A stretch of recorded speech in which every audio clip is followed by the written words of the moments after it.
Dr. Mark Changizi here with your Science Mode. Today I'm going to talk about First Amendment, which I pretty much avoided.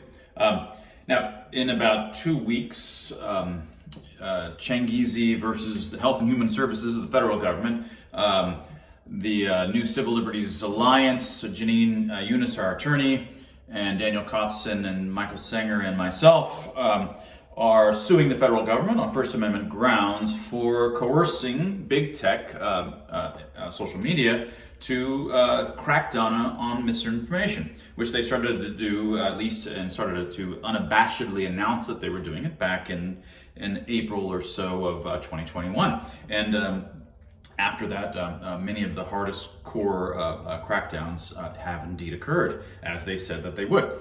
And you can look at previous videos where I talk about this. So I don't typically talk about the First Amendment because it's in some sense the least interesting. A lot of the stuff that really matters in society are the bottom-up stuff, just understanding, having tolerance amongst the people.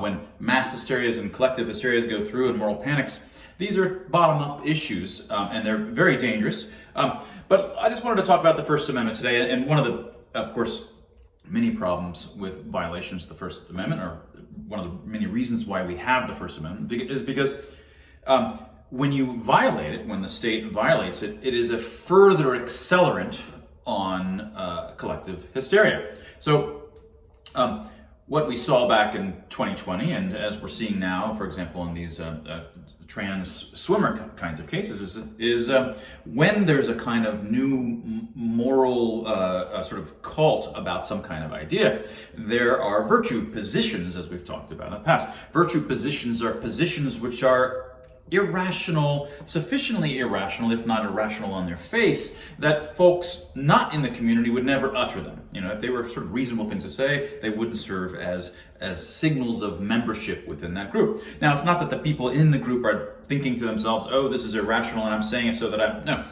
It is selected for, amongst all the kinds of things that get said, certain things are selected for as membership signals because they serve for that. And it's the irrational ones that serve for that, whether it concerns face masks or whether it concerns the claim that it's totally okay for trans women to compete against biological women. Now, when these moral panics or these sort of new kinds of movements come along, it can be incredibly difficult to speak out against them because one is under threat of cancellation, sort of bottom-up cancellation. They can have petitions that try to take you out. They can slander you and write papers and newspaper articles, saying that you're evil, right? It's very dangerous.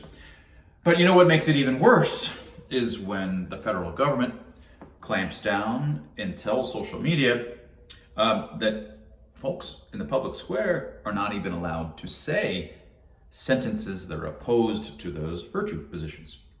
Now you have a world where the only thing that you can really do to potentially stop the spread of these irrational movements is for people to confidently stand up and just say the opposite of that virtue position. And the more that people hear that people aren't afraid to stand up and say, the king is naked, or the emperor is in fact wearing no clothes, the more people that stand up and just say it out loud, then people start to realize, okay, there is pushback. It's not just this one seemingly large, that's all-encompassing, everybody's part of it. Everybody keeps their mouth shut when that's the case. So one of the most dangerous things is in fact what the government has been doing, which has been coercing via threats big tech to censor on those who are doing anti-narrative positions. And in this case, anti-narrative positions concerned masks, concerned claims about lockdowns, concerned claims about early treatments, and now in other kinds of non-COVID related things, claims about swimming, and sex, biological sex versus non-biological sex. Claims of the wrong kind will get you permanently suspended. Your voice will just be gone.